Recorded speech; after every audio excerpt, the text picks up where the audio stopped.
Istanbul, Constantinoble, ciutat amb 2.682 anys d'història. A partir dels monuments més importants que he anat visitant en aquestes 2 setmanes i escaig que he estat a la ciutat, us intentaré explicar el que he anat aprenent d'ella. Fundada l'any 657 abans de Crist per grecs i romans, la van anomenar Bizanci. Més tard, a l'any 330 després de Crist, l'emperador Constantí I la converteix en capital de l'Imperi Romà d'Orient i la rebateja com a Constantinoble, una de les ciutats més riques i importants del món cristià medieval. L'Imperi Romà d'Orient i l'Imperi Bizantí són sinònims, així que sí, aquesta va ser la capital de l'Imperi Bizantí que hem estat parlant d'ell els últims mesos. Més de 1.000 anys més tard, al 1453, el sultà Mehmed II conquista la ciutat i la converteix en la capital de l'Imperi Otomà.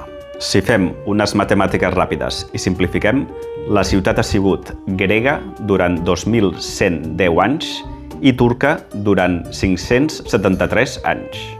El primer que he visitat en aquestes 2 setmanes ha sigut el que s'anomena la plaça de Sultan Ahmed, on tenim, per una banda, la Mesquita Blava i, per altra banda, la Santa Sofia. El turc modern s'escriu amb alfabet llatí, però el turc antic s'escrivia amb alfabet àrab. No era àrab, però s'escrivia amb aquest alfabet així una mica adaptat. Llavors, els edificis més antics encara conserven algunes d'aquestes escriptures. Aquí tenim una de les mesquites més famoses d'Istanbul, la Mesquita Blava, i podem observar, més o menys, que té 6 minarets. Quan es va construir al segle XVII, només hi havia una altra mesquita al món que tingués 6 minarets, i era la mesquita de la ciutat sagrada de la Meca. Per cert, aquell dia no vaig poder entrar a la mesquita perquè a aquella hora estava tancat per oració.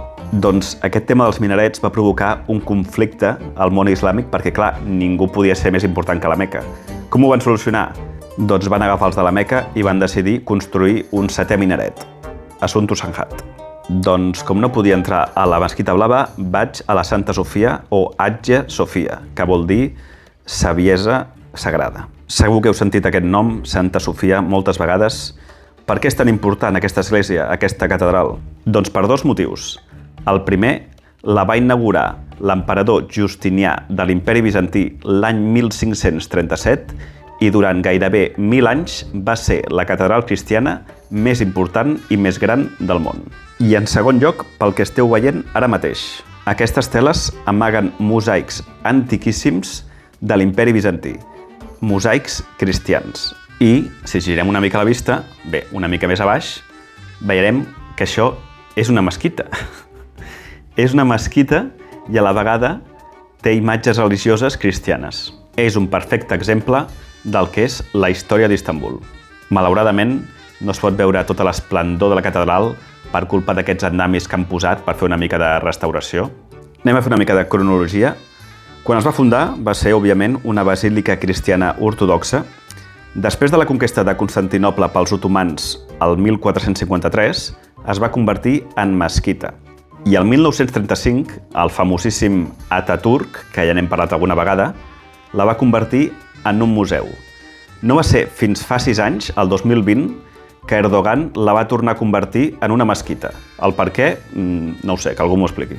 Llavors, què passa? En l'actualitat, l'entrada a la mesquita, que és només la part inferior de l'església, és gratuïta si tu ets musulmà i vas a resar. Però si ets turista, només et deixen accedir a aquest primer pis, que ells l'anomenen el balcó. Val 25 euros. Una de les coses més espectaculars són aquests mosaics de l'època bizantina, originals, suposo que una mica restaurats. No sé si s'aprecia, que són com petits quadradets amb més de 1.000 anys d'història, Poca broma. I també el tamany de l'església i la cúpula gegant. Tots aquests marbres i aquestes pedres naturals originals són de l'època bizantina. Època medieval. Jo m'imagino una persona normal entrant aquí i flipant en aquella època. Per altra banda, artísticament, sembla que les diferents parts de l'església no tenen massa coherència entre si, i això és perquè moltes d'aquestes columnes i aquests marbres i aquestes coses van ser expoliades en guerres d'altres llocs del món i les van posant aquí, les van anar portant i les van anar enganxant i posant una mica perquè sí. Aquí tenim la joia de la corona, per mi, de la Santa Sofia, que són aquests dos mosaics, a la dreta la Verge Maria i a l'esquerra Jesús, petits fragments daurats, ben enganxats, molt antics. I si gires el cap, veus aquests medallons que es van col·locar a l'època otomana, escrits amb aquest àrab adaptat. És una cosa, jo crec que única, no?, al món, potser. Ara diràs, home, Enric, molt malament per haver-ho convertit en mesquita, podrien haver deixat com una església, o molt malament per tapar els mosaics. Bueno, ho pots mirar així, o també ho pots mirar com, ostres, normalment quan hi ha un canvi d'imperi tan radical, normalment destrueixen tot el que té a veure amb la religió antiga. Aquí, en aquest cas, ho van conservar. Torno a la Mesquita Blava, i ara sí, puc entrar a la que crec que és la primera mesquita que entro a la meva vida. No sé si totes les mesquites són iguals, però a mi em va deixar una mica sorprès. Per una part, hi ha els turistes, que estem fent fotos i tal. Entrada gratuïta, per cert. I per altra banda, els locals, els musulmans. Dic que em va sorprendre, no només perquè sigui maco, és molt maca aquesta mesquita, sinó perquè les esglésies cristianes són llocs molt solemnes. Són llocs amb molt de silenci. I en aquesta mesquita, que ja s'han passat les imatges però he de seguir parlant, vaig veure nens corrent, dones sentades al terra parlant entre elles, homes també sentats patant la xerrada. Em va semblar més com un tema social que religiós. Em va sorprendre a Istanbul trobar-me aquesta església, dic, mira, una altra església bizantina, ortodoxa. Després vaig entrar i vaig veure que els quadres, les pintures, no acabaven d'encaixar dintre del món ortodox. Després l'arquitectura, així com gòtica o neogòtica, tampoc l'havia vist mai, i llavors veig la foto del papa i dic, ostres, una església catòlica. Inesperat. Altres coses que no tenen res a veure amb la religió i la història és el trànsit d'Istanbul. És horrible, ja ho he comentat diverses vegades. Si t'has de traslladar d'un lloc a un altre amb bus perquè no hi ha cap alternativa, prepara't perquè amb l'autobús et menges tot el trànsit i totes les cues. Per evitar una mica això, com vaig veure que d'un punt a un altre on volia anar hi havia 4 quilòmetres, una horeta, vaig decidir caminar. Aquest lloc, que és un bar amb vistes, me l'havia recomanat una seguidora del canal que em va enviar un missatge per Instagram i està molt bé el lloc perquè està sobre d'un turonet i per veure la posta de sol, encara que no es vegi el sol, doncs és supermaco. Això no és l'estret del Bòsfor, sinó que és un altre que desemboca al Bòsfor. Seria com, no sé, un llac o una ria. Però bé, molt maco, molt maco. Dia següent anem a fer unes altres turistades obligatòries d'Istanbul. Primer, al Mercat de les Espècies. Això va ser un dia abans de tornar a Barcelona i a amics i família els hi volia portar alguna cosa i els hi vaig portar això, no això que penja, sinó l'espècie d'abans, que es diu sumac. És una espècie o un conjunt d'espècies que jo he vist que li posen molt a les amanides, així per sobre com si fos una pols d'aquest color i doncs això li dona més sabor i més color. Següent parada, el Gran Basar, potser el basar més famós del món, juntament amb el de Teheran, amb el d'Iran. Bueno, no sé, a veure, és bastant vox populi, que és una turistada. Molt turista, sí, però, bueno, aquesta època de l'any jo vaig poder caminar molt tranquil·lament i cap problema. No vaig comprar res, també et diré. Botigues que més et trobes al Gran Basar. Número 1, indiscutible, joies.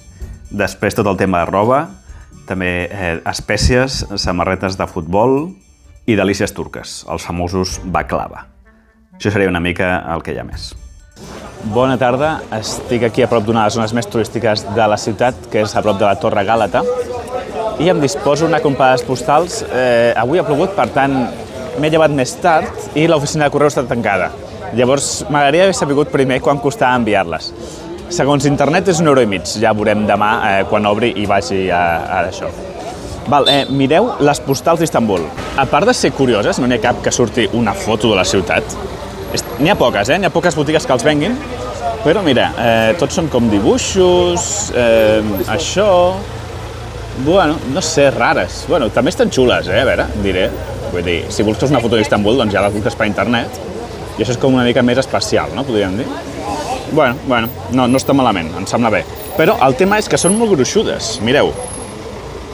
Mireu que gruixudes. Mireu, i totes són així, Totes. Vaig a preguntar, a veure quan descompte em fan. How much are the postcards? One piece is 20, 3 pieces 50 lira. I want to buy a lot. I want to buy 510. Sorry? I want to buy 510 postcards. 10 postcard? 500? This company. I'm a YouTuber. One piece 23 pieces. Okay, 50 lira.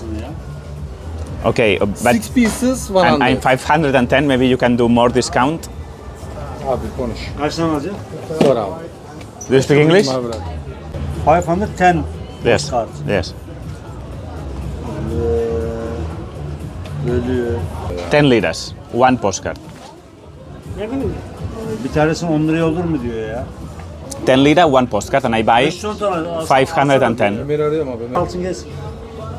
Ali'yi göndeririz, yapacak bir şey yok. D'acord, doncs ja tinc les postals. Com són tan gruixudes, les tinc a la motxilla, són un piló, després us les ensenyo. I el Hassan m'ha dit diverses coses, és difícil la comunicació, però m'ha comunicat que you run 120 kilometers. Yes. I no sé si ha quedat clar, però crec que ha anat des de Barcelona a Istanbul en 4.5 months, right? Yes. Impressionant. What team do you like? Like Deportivo de la Coruña. Deportivo de la Coruña. Li agrada el Deportivo de la Coruña. Yes. I estaven dient que tomorrow year, maybe, La Liga inşallah. Şampiyon. İnşallah şampiyon. inshallah puja a primera divisió. Thank you, teşekkürler. Teşekkürler. Gracias. Gracias İspanya. Gracias. Sorry. Gracias. President Sanchez, Spain. Queda dit. Aim like. Li agrada al president Sánchez. Beautiful man. Beautiful man. Aim like.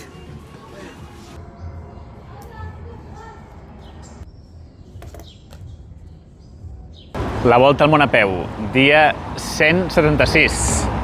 D'acord, tinc totes les postals signades, dedicades i amb l'adreça posada. Només he trigat, ahir per la tarda vaig posar-m'hi a les 7 i aquest matí ara són les 2:30, per tant, ni un dia. Està bé. Doncs aquí estic a l'oficina de correus, a veure com és el procés i a veure quant costa. A veure si m'ho fan ells, si ho he de fer jo, perquè llavors encara tardaria més. Anem a provar. 505 postals. Postcard? Yes. Yeah. I can have to. Okay. How many stamps do you want? I want to send 505 postcards to Europe. The price is 90. 45,000. No, but the price for one postcard, 90 lira. it was lower. It used to be lower, no? Lower? It used to be less, 58, no? No, the same price. Same price always? Yeah. 90. 90. International. Yeah, international. 45. 450 lira. Doncs ja està. Al final no he hagut de ficar els segells, sinó que ells ho han fet, m'ho fan ells d'una manera automàtica. Si ficava els segells jo, ho podia pagar en targeta. I si ho ficaven ells, ho havia de pagar en caix. Total, he hagut d'anar aquí a la botiga d'intercanvi i canviar un munt de diners. Per sort els tenia en efectiu perquè els havia portat des de Barcelona. Quant m'ha costat? Doncs mireu, m'han fet una factura. Malauradament no és posar el meu nom i no posa el meu DNI, per tant no sé si m'ho podré deduir perquè crec que Hisenda demana que posi el nom i el DNI. Ja veurem, a part que està en turc. I de calés, 505 postals a 90 lires cada postal, són 45.450 lires, que això són uns 860 euros, alguna cosa així, 800 llargs euros. I si això li sumes que ahir m'han costat 120 euros les postals, doncs en total posa-li per arrodonir uns 1.000 euros tot plegat. Un pèl més barat que a Grècia, però no especialment barat. Però no, està bé. Vull dir, està bé. Les 3 i pico, m'he tret ja un pes de sobre perquè al final ha sigut menys feina del que em pensava. Vaig a dinar. Torno per acabar comprant algunes postals més i aquestes noies, quan em veuen la càmera, volen sortir al vídeo. Toca visitar de passada un dels monuments més importants d'Istanbul, que és la Torre Gàlata, construïda el 1348 per genovesos, sí, genovesos, que tenien un barri aquí a Istanbul. Decideixo no entrar, perquè total, per veure vistes, hi ha altres llocs on també n'hi ha i tenia un preu per mi una mica massa alt. Especialment tenint en compte que el dia següent havia d'anar a visitar el museu o monument més car de la meva vida. Intoxicació alimentària a Istanbul. La volta al món a peu, dia 174. Estic rebentat, no sé què vaig menjar, no sé si va ser el menjar, no sé si va ser que vaig beure una mica d'aigua a l'aixeta, no ho sé, però estic fet caldo. Porto tot el matí al llit, aixecant-me cada 2 per 3 per anar al lavabo, no us cal que us expliqui què faig al lavabo. I ara hauria de sortir a comprar alguna cosa, algun tipus de beguda isotònica que em recuperi els minerals i alguna cosa simple de menjar, tipus arròs no pot ser, clar, no puc cuinar-ho, però pa o alguna cosa així. No sé, fa una mandra brutal baixar, però suposo que ho he de fer. En qualsevol cas, retraso la data de sortida i d'inici del continent asiàtic, com a mínim un dia més, si no 2, en qualsevol cas, quan em posi bé. La volta al món a peu, dia 175, ja estic millor, he pogut sortir de casa i tal, ahir vaig tenir aquest problema, però bueno, no era gaire greu i per la tarda ja estava millor, simplement tenia malestar general i avui encara estic una mica aixafat, però bueno, estic prou bé com per haver sortit i he vingut al palau aquest, com es diu això? Topkapi Palace, que seria l'atracció principal, podríem dir, d'Istanbul.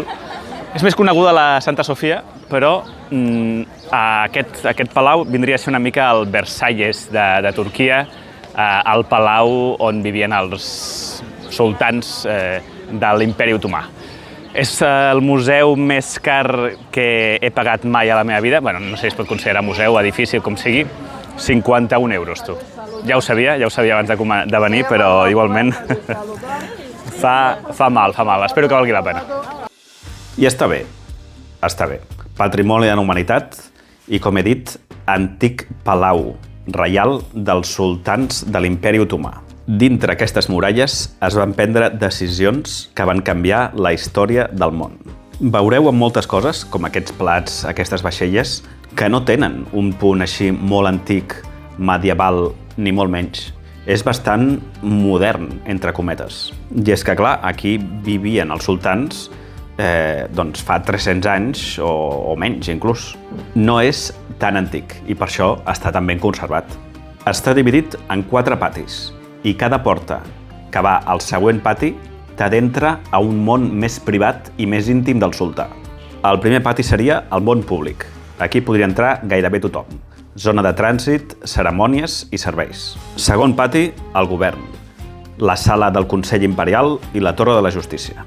Tercer pati, el poder, audiències amb el sultà i el tresor del regne. I quart pati i últim, els jardins i pavellons residència del sultà. Aquesta és la sala de les relíquies, amb artefactes molt importants, com abans hem vist restes del Kaaba a la Meca, el braç real amb els ossos suposadament reals de Joan Baptista, l'espasa suposadament real del profeta David i moltes més coses. I durant tota la visita, una persona recitant el Corà tota l'estona sense parar.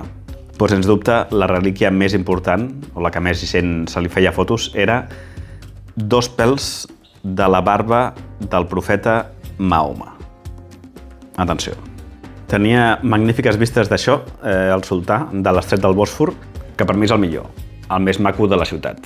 Jo no sé si hi ha altres ciutats del món que estan dividides en 2, amb una cicatriu, entre cometes, tan gran d'aigua que no és d'un riu, és aigua salada. I per últim, aquí tenim les habitacions de la part més moderna del palau. Com veieu, la part més nova i més moderna ja va ser amb un estil, la van fer amb un estil més europeu. Val la pena venir al palau i pagar tants diners? Home, no ho sé, és difícil de dir, Si els tens i no t'importa gastar-te'ls, està bé, és una visita que està bé. Però jo no diria que val tant. Aquí s'acaba les meves visites enregistrades a Istanbul.